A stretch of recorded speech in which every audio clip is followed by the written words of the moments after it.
What's up, guys? Welcome to A Reseller's Life. My name is Chris. Thank you so much for joining me. In this episode, I want to go over the 7 trends that I have noticed from doing 20 interviews now.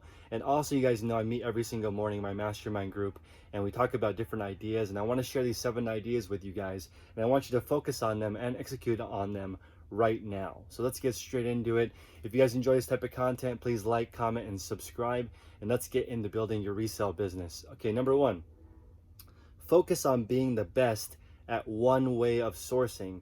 In this morning's call, we went over 35 different ways to source: estate sales, hiring scouts to look out for you, wholesale, liquidation, whatever, 35 different ways. But what I've noticed from people who are doing really well, they really just do 1 or 2 ways, whether it's garage sales or thrift stores, or they're buying bulk lots, whatever they're doing, they really just do 1. So you'll notice one of my most popular interviews is with Mark Meyer. He just buys auctions, okay, whether it be government auctions or airline auctions of lost luggage. He just focuses on auctions. He's really good at it. He gets really large lots for a really low price. He's built connections, but because of that, he's not the best at online arbitrage, right? So it just comes with that territory. Focusing on just being good at one type of sourcing is very common. And also, this comes up over and over again, which is you can build and sell a business that has consistent, similar supply. So I have to repeat that. And if you guys are driving, please pull over and write this down. You can build and sell a business that has consistent, similar supply. Meaning if you sell a lot of the same kinds of stuff and you have a lockdown on the supply, somebody else can take over your business with that supply chain and continue making it. But if you always sell random things, no one is going to buy your business ever. You really just have a hobby, a profitable hobby, and there's nothing wrong with that. But the difference between a business and a hobby really is just consistent, similar supply. So that's number 1, and it's maybe the most important of the 7. Let me know in the comment section below which one is your favorite. Let's get into number 2, which is over communication with staff, family, and self. So one gentleman pointed out that you can't make mistakes at home, because nothing derails you more than an unhappy family or kids that hate you. That's going to always be on your mind and not allow you to be really good at your business.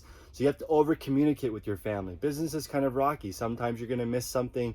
Sometimes you're going to spend an extra amount of time with your family, like right now. So you have to over communicate and let your family know where you are in the process so they can work with you. And one lady said something that was really powerful, which was, just because people know how hard it is to build a business doesn't mean it's okay. So you can't just say to your family, I'm spending 100 hours this week on the business and I'm ignoring you, and expect it to be perfect when you go back. You have to understand there's a give and take. You're actually kind of damaging your family in order to get this off the ground, but you can also recognize that it's just temporary. So if you over communicate, let people know exactly where you are in the process, you're going to be more likely to have a family to go back to in those periods of time where you may have to work extra hard.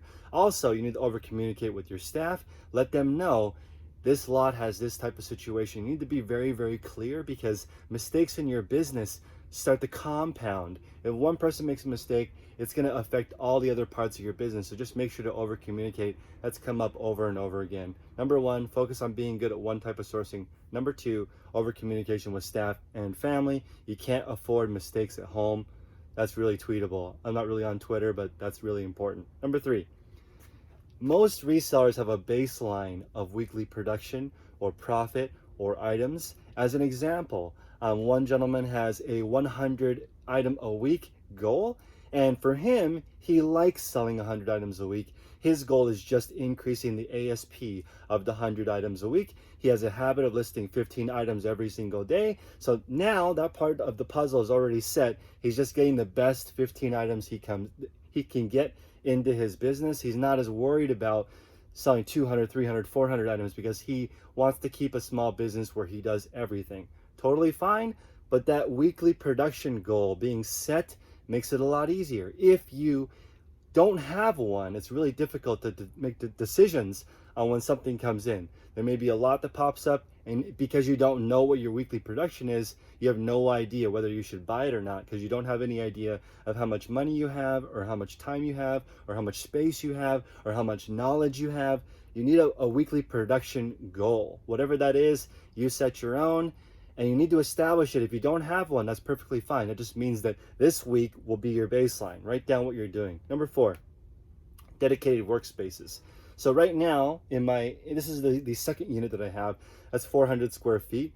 This back area is all empty boxes. Most of the stuff that I have is either listed, I wholesale it to somebody else, or I've sent it to my lister. So this place is going to be empty in about 5 days. This whole area will be empty, and this is going to be a dedicated area for me to work on some different projects. But this area is for different projects. The front area of this is just storage, and the other unit is where the production is done. Dedicated areas make it easier because when I'm in that area, I'm not going to do any listing right here because, one, it's dark. I don't have any work lighting set up here. It's just for me to break down boxes. And since I'm selling a lot of hard goods and looking at local pickup, I need some extra space to store furniture, etc. This is something that I'm testing. And the reason why I'm testing furniture is because I have an unusual source of furniture. Because I have that unusual source, I'm creating a dedicated workspace for that. So again, once you have a consistent supply, you can start building processes and dedicated work areas. Having a dedicated work area where you put on a hat that says "at work, don't bother me," you put something on the door, somewhere where your family can't bother you, this is really important, especially as somebody who may work at home. I've been working at home now for about 5 years, and I've really honed in exactly where my workspaces are. My wife knows if I'm over here, I'm trying to concentrate and do some deep work on something. Okay, number 5. They understand that the better you get at something, the more questions you have and the more you don't know. If you ever hear people say that they understand all of it, you know they're full of crap, because that's just not true. The better you get at something, the more you recognize that there's a million ways to skin a cat. Okay, it's really, really hard. So what I've noticed is not like they have really strict processes. It's just that they're dedicated to improving them and they're flexible. They understand, okay, right now I'm working with a photo kit in this area. Okay, it doesn't work for me. I prefer taking pictures in the daytime. No problem. During the daytime, sort of limit your production to only certain hours of the day. They start building routines and rituals. I really liked listening to Ashley Day talk about working out, then doing a certain type of listing, then doing accounting. That flow was phenomenal because that dedication to building your perfect day is how reselling really works. Because in the end, you really want to build a day that you are really proud of, because you're going to spend more time working than with your family usually, and you want to be building something that you're really proud of. This is just my opinion. So having a consistent dedication to the processes and being flexible is very important to get you to the next level. Okay, number 6, focus on hourly rate. So this is actually pretty surprising to me, because as a business owner, in my opinion, you should make at least $50 an hour. If you're going to go through all this work, you're going to have to do your own accounting, file taxes, be subject to self-employment tax. Please make $100,000 or more to make it worth it, just because it's really hard. You don't have to. You can make less than $100,000, but I'm just saying you deserve $100,000 because it's really hard. You have to set up all these processes. You may have to have help. If you want to have a life, you have to grow your business to the point where someone can help you do some of the work, and you have to earn more money than you need so you can actually take some time off and not live paycheck to paycheck. Most businesses never get beyond just being a solopreneur, meaning you doing everything. Getting beyond that is really, really hard, and I really think you deserve $50 an hour or more. So what does that mean? I'm surprised at the number of people who outsource housework. I actually didn't recognize this. People are outsourcing laundry, deep cleaning, meal prep. On average, I would say about 5 to 15 hours a week. Some of that is in-laws, okay? So that's going to be a lot easier because you trust your mom or your father-in-law to do something for you. That really helps. I don't have that in my life, so when I have kids, I'm going to have to figure out probably meal prep, maybe deep cleaning once every 2 weeks is something that I'm comfortable with doing. I don't know if I want, I mean, I don't even have space for a maid, but that's just something I have noticed and picked up on.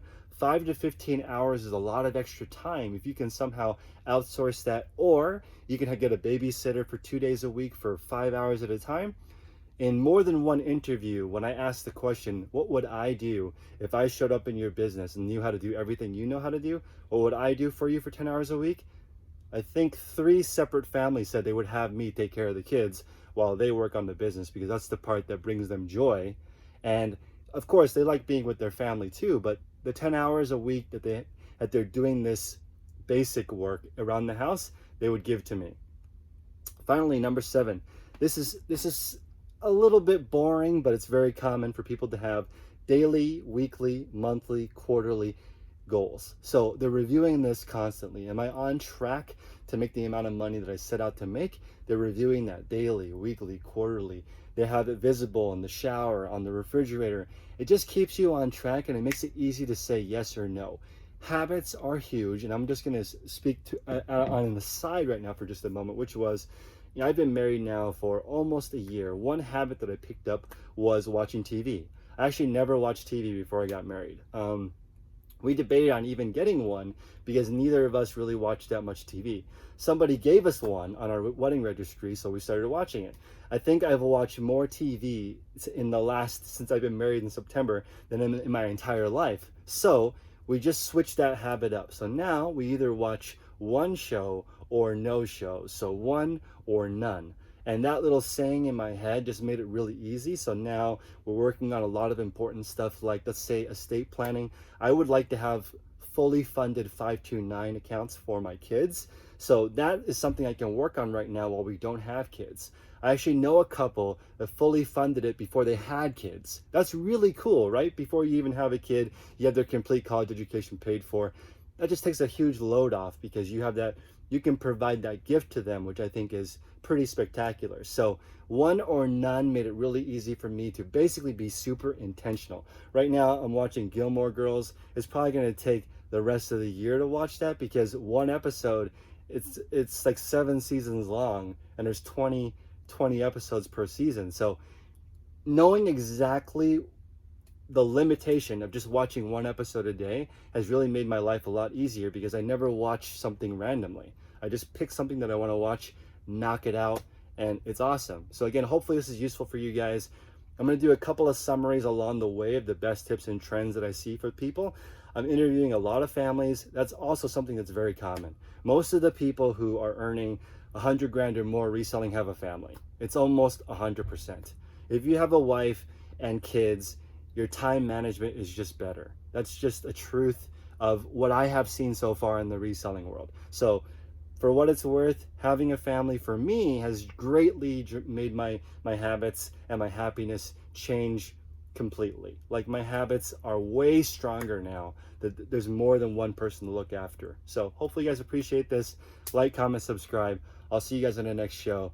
If you guys want to join my mastermind call, email me at chris@dailyrefinement.com. We meet every single day, and we'll just go over what we want to work on that day, some best practices, and like today we went over the top sourcing strategies. Also, if you want to help support the channel, I have my reseller field guide in the description below. It's $35 with code YouTube. That really helps me continue to build this channel up and help other people find my channel that are interested in building a side hustle. Most of the stuff I teach on this channel works with any kind of side hustle. Okay, it's just about building really clear habits and rituals and routines so you can knock out your goals and have plenty of time to do it. Last thought, final thought, PPS. So one of the businesses that I really admire is called the Blind Center. It's in Las Vegas, Nevada.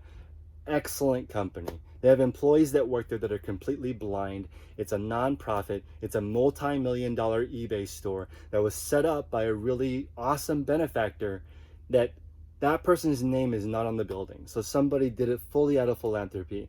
They figured out a way for that business to get consistent supply from the hotels in Las Vegas, and the people that work there, they cook food for people who are blind. They have all these training and amazing things for the community.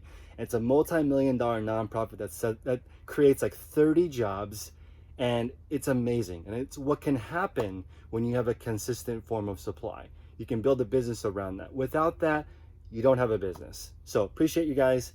Until next time, make progress daily. Peace.